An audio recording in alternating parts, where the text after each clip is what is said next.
तो गाइस मैं हूं अंकित और आप दिख रहे हैं रेसलिंग फैंस नेटवर्क। तो भाई डब्ल्यूडब्ल्यू फ्राइडे नाइट स्मैकडाउन का एक और ब्रांड न्यू एपिसोड हो चुका है खत्म। ये रेसलमीनिया के बाद का पहला एपिसोड था, मुझे बहुत पसंद आया, लेकिन ओवरऑल जो रेटिंग है भाई मैं आपको एंड में बताऊंगा।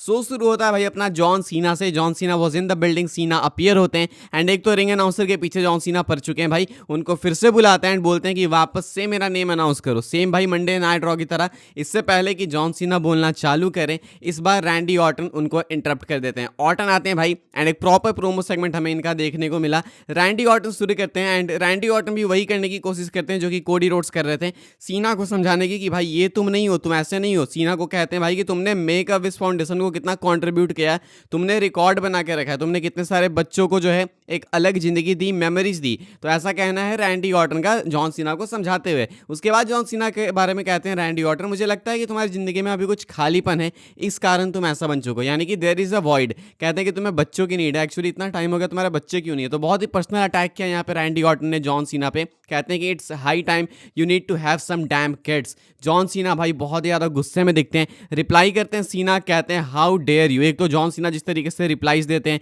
जिस तरीके से फ्रस्ट्रेट होकर आजकल बात करते हैं, एक एंग्री ओल्ड मैन वाली वाइब आती है। अब या तो तुम वॉल्टर वाइट बोल दो या नहीं तो भाई चंपक चाचा बोल दो। इसके बाद जॉन सीना कहते हैं how dare you and John Cena बताते हैं मेक अ विश के बारे में एंड बाकी सारे फैंस के बारे में कि मेरे बच्चे इसलिए नहीं है ना बिकॉज मैंने तुम सबके बच्चे बड़े करे, यानी कि इतने साल अपनी ज़िंदगी के मैंने दिए हैं डब्ल्यूडब्ल्यूई में, तुम्हारे बच्चों को एजुकेट करते हुए उनको पोसा मैंने, बच्चे तुम्हारे पोसा किसने, मैंने। ऐसा कहते हैं जॉन सीना। इसके बाद जॉन सीना क्राउड में एक बच्चे को पकड़ते हैं, कहते हैं कि ये जो बच्चा है इसका जो फादर है लूजर है, मैं नहीं होता तो पता नहीं इनका क्या होता। एंड बच्चा भाई वो सामने से मिडिल फिंगर दिखा देता है। जॉन सीना कहते हैं देख लो ये ऐसे बच्चे, ये 6 साल का बच्चा है मिडिल फिंगर दिखा रहा है। एंड रैंडी ऑर्टन के सामने भाई उस बच्चे की बहुत ही बेइज्जती मारते हैं जॉन सीना एंड उसके फादर को बैक टू बैक लूजर कहते हैं। तो जॉन सीना एक एब्सोल्यूट हील वर्क यहाँ पे दिखाते हुए उसके बाद रैंडी ऑर्टन सामने से फिर से समझाने की कोशिश करते हैं, कहते हैं कि ऐसे मत बोलो, ये सारी चीज़ें गलत है, तुम यहाँ पे अगर खड़े हो तो इन फैंस के कारण खड़े हो, you are here because of them, यानी कि डब्ल्यूडब्ल्यूई यूनिवर्स। कहते हैं जॉन सीना कि नहीं ऐसा नहीं है,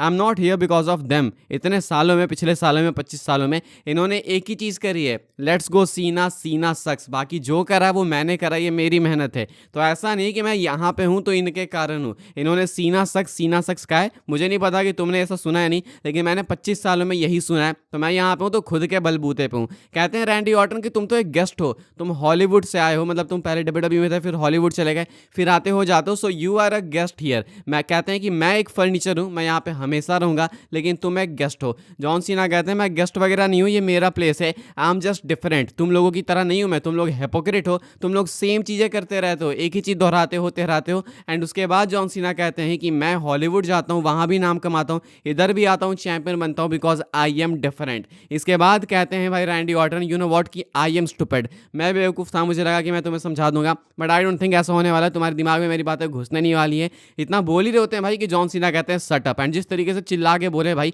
वॉल्टर वाइट वाली पूरी फीलिंग आ रही है भाई। जिन्होंने ब्रेकिंग बैड देखी वो बिल्कुल रिलेट कर पाएंगे। कहते हैं जॉन सीना चिल्ला के सट अप एंड कंटिन्यू करते हुए जॉन सीना कहते हैं कि मुझे मालूम है तुम्हें चाहिए क्या, ये सब बकवास बंद करो। कहते हैं कि तुम्हें चाहिए वो तुम्हारी 15th world title, but you know what, ऐसा कभी नहीं होने वाला, बिकॉज अब ये टाइटल मेरे पास है एंड ये टाइटल लेके मैं जाने वाला हूँ, लीव करने वाला हूँ। शायद कोई टिनफॉल चैंपियनशिप बना देंगे, तुम्हें धरा देंगे, बोल देंगे कि हाँ ये लो तुम्हारी टाइटल है, बट एवरीवन नोज कि ये है रियल टाइटल जो मेरे पास है एंड ये लेके मैं चला जाऊंगा। तो जो सपना है तुम्हारा कि तुम 15 टाइम चैंपियन बनोगे, वो सपना सपना ही रह जाएगा एंड तुम्हारी आने वाली 3 पुश्ते भूखे मरेंगे, बिकॉज मैं ये टाइटल लेके चला जाऊंगा। तुम्हारे पास कुछ करने को होगा नहीं, तो तुम्हारी जो आने वाली पुश्ते होंगी वो ऐसे कंप्लीटली स्टार्व करेंगी। एंड रैंडी ऑर्टन ने भाई सुन लिया काफ़ी, enough is enough. Randy Orton furious दिखते हैं बिल्कुल, कहते हैं कि मुझे ये टाइटल चाहिए, मुझे मैच चाहिए, अभी के अभी ये मैच करते हैं। जॉन सीना भाई क्राउड को सुनते हैं, कहते हैं नो नहीं होगा ये मैच यहाँ पे। कहते हैं कि जो भी मैं कर रहा हूँ तुम्हारे लिए कर रहा हूँ, मैं नहीं चाहता कि मैं यहाँ पे वापस से तुम्हारी एस वुप करूँ। कहते हैं जॉन सीना कि मैं तुम्हें मैच दूंगा बट यहाँ पे नहीं, बैकलैश में, सेंट लुइस मिजोरी तुम्हारा होम टाउन। मैं चाहता हूँ कि तुम वहाँ पे जाओ, अपने फैमिली के साथ टाइम स्पेंड करो, अपना मस्त तुम फुल पोटेंशियल लेके आओ मैच में, ताकि बाद में तुम ऐसा ना कह सको कि ये रह गया वो रह गया, बिकॉज मैं तुम्हें तुम्हारे फुल पोटेंशियल में हराना चाहता हूँ बैकलैश सेंट लुइस मिजोरी में, तुम्हारे होम टाउन में। ऐसा कहते हैं John Cena and match confirm करते हैं, एक्सेप्ट करते हैं ऑर्टन का challenge for backlash. Randy Orton पे भाई अटैक करते हैं जॉन सीना, उसके बाद एक चीप शॉट देके एंड देन बेल्ट लेके वापस से वही सेम करना चाहते हैं जो कोडी के साथ इन्होंने मल्टीपल टाइम्स कर रखा है। लेकिन रैंडी ऑर्टन आउटर ने वगैरह आके अगेन एक आरक्यू लगाते हैं भाई, एंड रैंडी ऑर्टन ने भाई वो टाइटल पकड़ी, उस टाइटल को रेज किया एंड इस तरीके से इनका सेगमेंट एंड हुआ। तो फिलहाल भाई अभी ये तो देखो, तो मान लो कंफर्म हो चुका है कि रैंडी ऑर्टन जॉन सीना का जो मैच है बैकलैश में होगा। जीतेगा कौन सा, ज़्यादा चांसेस सीना के हैं, but you never know what WWE can do. फिलहाल ये कुछ है भाई रैंडी ऑर्टन एंड जॉन सीना के मैच को लेकर मैसिव अपडेट कि इनका मैच सेट हो चुका है डब्ल्यूडब्ल्यू बैकलैश 2025 के लिए, जो कि 10 मई को होने वाला है, इंडिया में 11 मई को। इसके बाद भाई हमें देखने को मिलता है फ्रैक्सियम का डेब्यू। फ्रैक्सियम भाई फ्राइडे नाइट स्मैकडाउन पे आती है, यानी कि नेथन फ्रेजर एंड एक्सियम फ्रैक्सियम, इनका डेब्यू होता है। इनका मैच होता है अगेंस्ट लिगांडो डेल फैंटास्मा, लिगांडो डेल फैंटास्मा, एंड इनका जो मैच था भाई एक बहुत ही फास्ट पेस्ड मैच था। नेथन फ्रेजर इतने फास्ट मूव करते हैं, मैंने सामने से कभी नहीं देखा था भाई, मतलब सामने से तो अभी भी नहीं देखा मैंने, लेकिन लाइव मैंने कभी नहीं देखा था।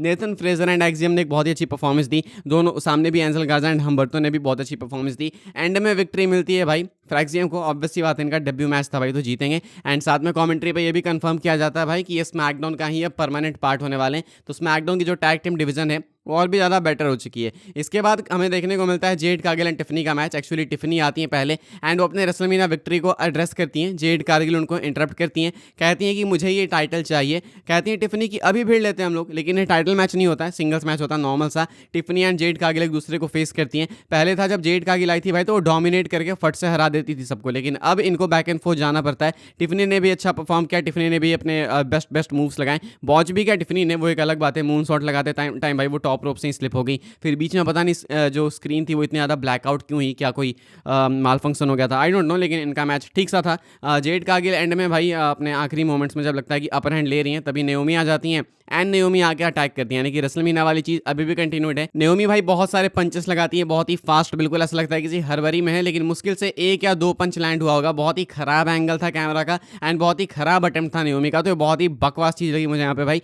उसके बाद नेओमी यहाँ पे बहुत बुरे तरीके से अटैक करती हैं जेड कारगिल को, स्टील पोल्स में उनको मारती हैं, रिंग पोल्स में, एंड उसके बाद निकलती हैं रिंग के बाहर। टिफनी उनको देख रही होती हैं, इतने में टिफनी पे भी पीछे से अटैक होता है नाया जैक्स का। नाया जैक्स टिफनी को ब्रूटलाइज करती हैं, एंड में टाइटल रेज करती हैं एंड वो जाने वाली हैं टाइटल के पीछे। इस तरीके से इनका ये मैच केओस में एंड होता है। इसके बाद हमें सेगमेंट देखने को मिलता है जेकब फाटू एंड सोलो सिकोवा का। सोलो सिकोवा इतने गंदे वाले माउथ पीस बने हैं भाई जेकब फाटू के। कहाँ ये बंदा रोमन रेंस को फेस कर रहा था भाई मंडे नाइट रॉ के नेटफ्लिक्स एपिसोड में, कहाँ समरस्लैम में कोडी को फेस कर रहा था, एंड अब माउथ पीस बन के रह गया। तो जो डब्ल्यूडब्ल्यू को डर था कि जेकब फाटू आएंगे ओवरसाइड कर देंगे, तो बिल्कुल वही हुआ भाई। एंड अब ये मैनेजर के अलावा ज़्यादा कुछ दिखते नहीं है। हालांकि यहाँ पे क्रेडिट लेने की कोशिश कर रहे थे जेकब फाटू से, कह रहे थे कि हमारी फैमिली से कोई भी इसे नहीं देखना चाहता था डब्ल्यूडब्ल्यू के अंदर, लेकिन मैंने इसको पुश करके डब्ल्यूडब्ल्यू के अंदर आने की परमिशन दी एंड अब ये डब्ल्यूडब्ल्यू के अंदर है। अगर ये चैंपियन है तो मेरे कारण है, I am the reason Jacob Fatu is your United States champion. पीछे से जेकब फाटू देख रहे होते हैं, गुस्से में माइक छीनते हैं, कहते हैं कि आई एम चैंपियन बिकॉज मैंने ये चीज़ करी है, तो तुम रहो या ना रहो चैंपियन, मैं स्टिल होता। तो इनके बीच में रिफ्ट देखने को मिला। एले नाइट आ जाते हैं भाई, वो अपने रीमैच की डिमांड करते हैं। इतने में मैकेंटायर आ जाता है एंड मैकेंटायर तो भाई माइक पे जो किल करते हैं। मैकेंटायर कहते हैं कि मैं जॉन सीना के पीछे जाने वाला था, लेकिन उसके पीछे रैंडी ऑर्टन आ गया। तो अब देखो भाई, ये डब्ल्यूडब्ल्यू जो है वर्ल्ड रेसलिंग एंटरटेनमेंट नहीं बल्कि नेपो रेसलिंग एंटरटेनमेंट हो चुकी है। एंड नेपोटिज्म की बात करें तो हाई ब्लड लाइन, यानी कि जेकब फाटू एंड सोलो सिकोवा को नेपोटिज्म का प्रोडक्ट बताते हैं। एंड उसके बाद वो कंटिन्यू करते हैं। उधर एले नाइट भाई मस्त रिंग पे उधर टॉप रोप पे चढ़ के सो रहे होते हैं, कहते हैं कि हो जाएगी तुम्हारी बकचोदी तो बताना मुझे, बकवास कंप्लीट हो जाएगा, सॉरी गलत वर्ड निकल गया, तुम्हारी बकवास बंद हो जाएगी तो मुझे बताना, मैं अभी थोड़ा आराम कर लेता हूँ। कहते हैं मैकेंटायर कि ये जोक करते रहते हो ना तुम, इसमें बहुत मजा आता है। You know what actually a joke is, joke ये है कि तुम्हारी जो रेन थी बहुत ज़्यादा बेकार थी पिछले वाली। सुनते हैं एले नाइट एंड उसके बाद कहते हैं कि भाई मैं भी ये जोक मार सकता था, लेकिन एक्चुअली मुझे याद ही नहीं आ रहा कि तुम्हारी टाइटल रेन कब थी, यानी कि जो 5 मिनट की रेन थी रेसलमेनिया 40 में मैकेंटायर की, उसके मजे लेते हैं यहाँ पे एले नाइट। एंड बहुत ही अच्छा सेगमेंट था। इसके बाद दोनों आमने सामने आते हैं भिड़ने के लिए भाई, लेकिन होता क्या है, निकाल्डिस आता है एंड कहते हैं कि ऐसे मत भिड़ो भाई, तुम्हारा मैच अनाउंस करूंगा मैं, तुम दोनों एक दूसरे को फेस करो एंड जो भी जीतेगा तुम दोनों में आज, वो फेस करेगा आगे आने वाले टाइम में जेकब फाटू को यूएस टाइटल के लिए। तो इन दोनों में जो भी जीतता है भाई उसका मैच होता है जेकब फाटू से आने वाले टाइम में, जो कि मोस्ट लाइकली बैकलेस में ही होगा। तो ये इनका मैच यहाँ पे कंफर्म हुआ आने वाले टाइम के लिए, यानी कि इसी स्मैकडाउन के एपिसोड के लिए आगे ये होगा। इसके बाद हमें देखने को मिलता है भाई women's US title match. Zelina Vega भाई फेस करती है चेल्सी ग्रीन को for the women's US title and इस वाले मैच में फाइनली जेलिना वेगा को विक्ट्री मिली है। एक तो भाई जेलिना वेगा का साइज छोटा होते जा रहा है हर मैच के साथ में, मुझे लगता है कि जेलिना वेगा समय के साथ हाइट में और भी छोटी होते जा रही है। चेल्सी ग्रीन के कॉर्नर में पाइपर नाइवन एंड एल्बा फायर थी, कुछ होता नहीं है ज़्यादा इनसे बिकॉज इनको रेफरी बोलता है कि तुम निकल जाओ, इसमें भी डिस्ट्रैक्ट होती है थोड़ी सी चेल्सी ग्रीन, लेकिन फ़ायदा उसका ज़्यादा उठाती नहीं है ज़ेलिना वेगा, बिकॉज आपको मालूम है भाई कि वो बेबी फेस है एंड में, लेकिन भाई पिन करती हैं ज़ेलिना वेगा अपना फिनिशर लगा के एंड चेल्सी ग्रीन मैच को हार जाती हैं। तो ज़ेलिना वेगा को विक्ट्री मिला एंड वो बन चुकी है new WWE women's US champion and इनको भाई फाइनली एक सिंगल्स टाइटल WWE के अंदर मिल चुकी है। तो huge congratulations to Zelina Vega. And इसके बाद टाइम आता है भाई फाइनली उस चीज़ का जिसका हम लोग वेट कर रहे थे पिछले कुछ काफ़ी हफ्तों से, एलिस्टर ब्लैक की बात कर रहा हूँ मैं। पहले मिज आते हैं भाई, मिज अपीयर होता है एंड कहते हैं कि कैसे उनको स्क्रू किया गया भाई, रेसलमीना में नहीं थे भाई, इतने साल WWE के साथ लॉयल रहने के बाद भी इनको रेसलमीना 41 में अपॉर्चुनिटी नहीं मिली। कहते हैं कि जब केविन ओन्स गया तो रैंडी ऑर्टन के मैच में मैं आ सकता था, लेकिन वहाँ पे भी मुझे नहीं डाला गया। कहते हैं कि जब रे मिस्टीरियो इंजर्ड हुआ तो वो मुझे चाहता था, वो रिप्लेस कर सकता था अपनी जगह, लेकिन उसने किसे चुना? रे फिनिक्स को चुना, जो अभी 2 हफ्ते पहले आया एंड मैं 20 साल पहले इस कंपनी में हूँ, लेकिन मुझे मौका नहीं मिला। तो ये चीज़ मेरे लिए बहुत ही ज़्यादा बेकार है एंड मुझे चीज़ पसंद नहीं आई एंड ये बाहर वाले आके मेरी अपॉर्चुनिटीज़ लेते जा रहे हैं। इतना बोलते हैं भाई कि अंधेरा होता है एंड एलिस्टर ब्लैक का रिटर्न होता है। एलिस्टर ब्लैक पुरानी एंट्रेंस के साथ वापस आते हैं भाई, लेंस लगी है आंख में, खतरनाक सी डेंजरस लग रहे हैं भाई, ऑरा दिख रहा है, रिंग के अंदर आते हैं, अपना सिग्नेचर सिटिंग पोज मारते हैं एंड इससे पहले कि मिस कुछ बोलना चालू करते हैं, ब्लैक मैस लगता है एंड मिस गिर जाते हैं वहीं पे भाई, अगेन वो signature pose, full aura and इसके बाद भाई कुछ इस तरीके से WWE ने एलिस्टर ब्लैक के सेगमेंट को एंड किया। तो Aleister Black is finally back. सब कुछ सही था मालूम है, एक नेगेटिव पॉइंट मैं पॉइंट आउट करूंगा, जोई टेसिटोरे को कमेंट्री नहीं आती भाई। आई एम सॉरी, मुझे लगा था कि जोई टेसिटोरे पहले ढंग की कमेंट्री करेंगे, मैंने पहले बहुत एक्सपेक्ट करा था, मैंने आपको बोला भी था कि शायद ये ढंग से कर सकते हैं, लेकिन नाउ आई फील कि इनको कमेंट्री नहीं आती है। एलिस्टर ब्लैक के रिटर्न पे इतना खराब इन्होंने रिएक्शन दिया, मुझे नहीं पता कि एलिस्टर ब्लैक को ज़्यादा जानते हैं फिर नहीं, इनको बोला क्या गया था पहले, लेकिन इतना खराब रिएक्शन, कहते हैं क्या तो बोलते हैं बड़ा, मतलब लेम हो गए बोलते हैं, बड़ा गुस्सा सा आता मुझे, इतना ठंडा रिएक्शन। वो तो वेड बैरेट थे वहाँ पे, उन्होंने संभाल लिया सब कुछ। वेड बैरेट कहते हैं कि oh my God he is back on SmackDown, ऐसे कर करके, वरना जोई टेसिटोरे ने भाई बहुत ही घटिया रिएक्शन दिया था, तो वो चीज़ पसंद नहीं आई मुझे। काफ़ी ठंडे से लगते हैं जोई टेसिटोरे, आप लोग अग्री करते हैं फिर नहीं, कॉमेंट करके बताइएगा। इस तरीके से भाई कुछ हमें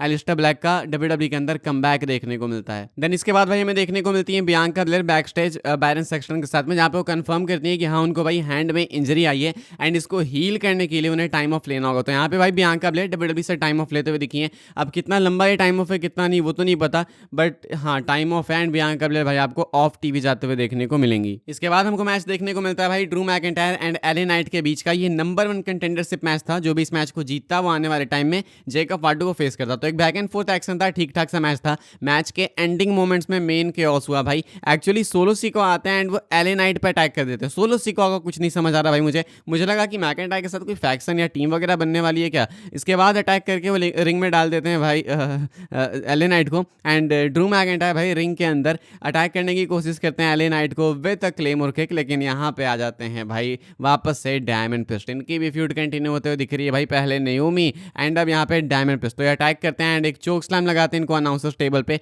इतने भयंकर वाले अनाउंसर्स टेबल को तोड़ना भाई बहुत मुश्किल है एंड वो तोड़ते हैं इस चोक स्लैम के साथ। इसके बाद क्या होता है भाई, इधर मैकिंटायर को चोक स्लैम लगा के जब निकल रहे होते हैं डायमंड फिस्ट, तो वहाँ पे उनको कन्फ्रंट करते हैं एले नाइट, कहते हैं कि तुम्हारे कारण ये अपॉर्चुनिटी मेरी भी कॉस्ट हो गई। इतना बोलते हैं कि पीछे से आते हैं जेकब फाटू, दोनों पे कूद जाते हैं भाई एंड उसके बाद दोनों पे अटैक करते हैं। पहले डायमंड फिस्ट पे अटैक करते हैं, उसके बाद एले नाइट पे, उसके बाद एले नाइट को लगाते हैं भाई एक हिप अटैक एंड देन उसके बाद ऊपर से मून सॉल्ट। इधर इसके बाद बारी आती है डायमंड फिस्ट की एंड डायमंड फिस्ट को भी सेम ही करते हैं। एंड में अपर हैंड किसको मिलता है?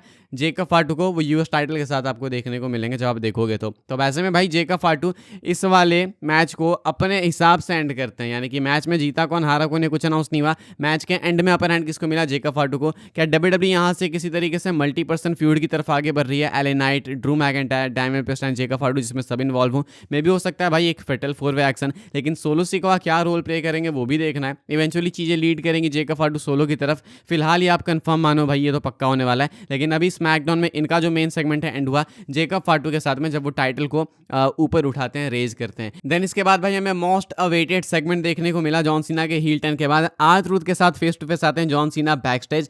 एक्चुअली WWE वालों को यहाँ पे और ढंग से कुछ करना चाहिए था। सिर्फ आते हैं आर-ट्रूथ भाई एंड अनडिस्प्यूटेड टाइटल की बात करते हैं। जॉन सीना अजीब तरीके से उनको लुक देकर वहाँ से निकल जाते हैं, काफ़ी वो वाला लुक देते हैं कि यार क्या बंदा ये कौन है, डिसअपॉइंटेड टाइप सा लुक देकर वहाँ से निकल जाते हैं। जिमी उस आता है एंड कहते हैं कि क्या हो गया जॉन सीना को ये सब। तो कह रहे थे आर-ट्रूथ की देखो सबके ना दो पहलू होते हैं, मैं अभी बड़ा होकर ऐसा बनना चाहूँगा। जिमी उस कहते हैं तू ऑलरेडी बड़ा हो चुका है, बट आर-ट्रूथ इज आर-ट्रूथ भाई। तो कुछ इस तरीके से ये वाला बैक स्टेज सेगमेंट एंड हुआ। शायद यहाँ पे और भी कुछ कर सकते थे, सीना को भी कुछ बोलना चाहिए था, लेकिन यहाँ पे इन्होंने बहुत अंडरवेलमिंग सा रखा। बट हाँ कॉन्फ्रंटेशन इनका देखने को मिला हमें जरूर से। ऑल्सो भाई WWE वाले लगे हाथ अनाउंस भी कर देते लेते हैं एलिस्टर ब्लैक का रिटर्न मैच, यानी कि एलिस्टर ब्लैक अभी वापस तो आ चुका है, लेकिन वापस आने के बाद पहली बार ये फेस करेंगे अगले वीक के स्मैकडाउन में मिज को, यानी कि एलिस्टर वर्सेज ए लिस्टर का मैच आपको अगले एपिसोड में देखने को मिलेगा। एंड देन बारी आती है भाई अपने मेन इवेंट की, and what absolute main event, cinema भाई सिनेमा। इतने सारे कॉम्प्लीमेंट्स मैं दे भी नहीं पाऊंगा भाई, जितना जबरदस्ती मैच था, इतने सारे स्पॉट्स थे। जो टॉप ऑफ द माइंड मेरे कुछ स्पॉट्स है वो मैं आपको बता देता हूँ भाई। इन्होंने लिटरली 2 चेयर्स आपस में जोड़ के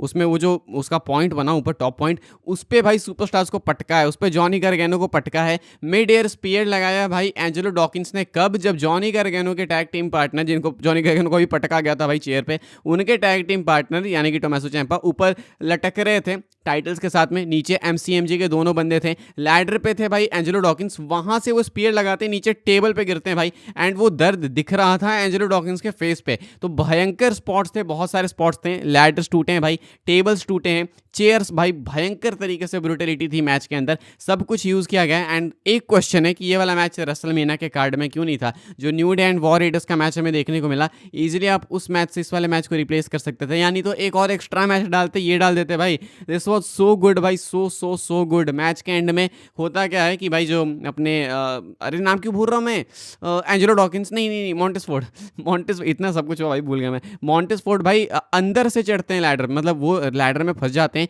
एंड एक साइड से भाई अपने चढ़े हुए थे आई गेस टोमासो ciampa या जॉनी गार्गेनो, और एक तरफ से चढ़े हुए थे MCMG के एक। तो यहाँ पे भाई अंदर से चढ़ते हैं लिटरली मोंटेसफोर्ड, लैडर के बीच में से अंदर से, एंड उसके बाद दोनों को गिराते हैं, एंड देन अपॉर्चुनिटी देख के टाइटल्स निकाल लेते हैं, एंड स्टिल अभी भी चैंपियंस है भाई अपनी स्ट्रीट प्रॉफिट्स। एक कमाल का मेन इवेंट, बहुत ही अच्छा मेन इवेंट था, वो पूरे शो में हाइप कर रहे थे, वो देख के लग गया था भाई कि कुछ बहुत ही अच्छा डिलीवर करने वाले हैं, एंड जैसे इन्होंने प्रॉमिस किया था दिया भी भाई, मैच बहुत अच्छा TLC मैच एंड हुआ स्ट्रीट प्रॉफिट्स के टाइटल रिटेन करने के साथ में, मजा सा आ गया भाई। बाकी स्मैकडाउन को मैं ओवरऑल रेट करूं भाई तो मंडे नाइट रॉ जैसा तो नहीं, लेकिन हाँ 10 में से मैं आपको इसमें से 8 जरूर से दे सकता हूँ कि हाँ भाई 10 में से 8 दे देंगे हम लोग फ्राइडे नाइट स्मैकडाउन को। आपकी रेटिंग्स क्या कमेंट करके बताना। सीना ऑर्टन का मैच कंफर्म हो चुका है, Aleister Black is back, and ये कुछ हुआ भाई पूरे स्मैकडाउन के एपिसोड में A to Z। बाकी फिलहाल भाई इस वाली वीडियो के लिए यही सारी चीजें थी, मिलूंगा मैं आपसे अपडेट्स वीडियो के साथ में अगली वीडियो में, तब तक के लिए goodbye, thanks for watching, subscribe किए बिना कहीं मत जाना।